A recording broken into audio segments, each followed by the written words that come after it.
கர்த்தருடைய பரிசுத்த நாமத்திற்கு மகிமை உண்டாகட்டும். இந்த நாளிலும் கர்த்தர் நமக்கு தரக்கூடிய நல்வார்த்தை பிரசங்கி 11வது அதிகாரம் 4வது வசனம்.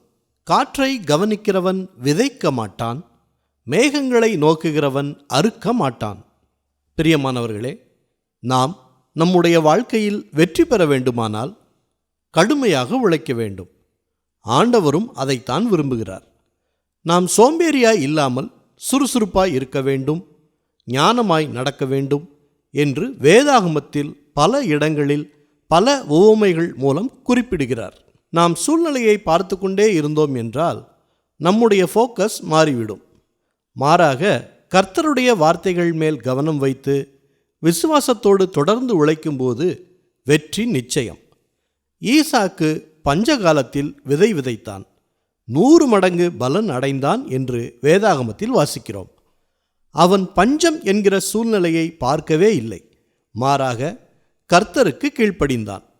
எகிப்துக்கு போகாமல் இங்கேயே தங்கியிரு என்ற வார்த்தைக்கு கீழ்ப்படிந்து அதே தேசத்தில் விதைகளை விதைத்து 100 மடங்கு ஆசீர்வாதத்தை பெற்றுக்கொண்டான். அதுபோல நீங்களும் சூழ்நிலைகளை கருத்தில் கொள்ளாமல் கர்த்தரை முன்பாக வைத்து தொடர்ந்து முயற்சி செய்யுங்கள். கர்த்தர் பெரிய காரியங்களை செய்வார். ஜெபிக்கலாமா? நல்ல தகப்பனே, இந்த நல்வார்த்தையை தந்ததற்காக நன்றி செலுத்துகிறோம். இன்றைய நாளிலும் வாழ்க்கையில் ஒரு வறட்சியான சூழ்நிலையில் கஷ்டப்படும் நபர்களுக்காக ஜெபிக்கிறோம்.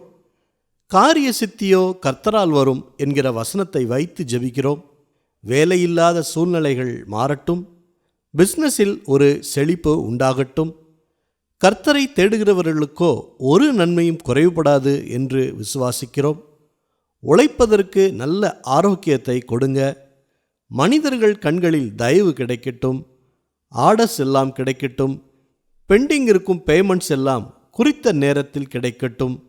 ஏற்ற வேளைகளில் சரியான நபர்கள் மூலம் ஆலோசனைகளை கொடுத்து வழி நடத்துங்க. எல்லா துதி கன மகிமை எல்லாவற்றையும் உமக்கே செலுத்துகிறோம்.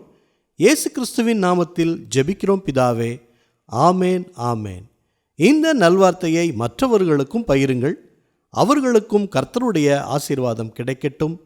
கர்த்தர் உங்களையும் உங்கள் குடும்பத்தாரையும் அளவில்லாமல் ஆசீர்வதிப்பாராக.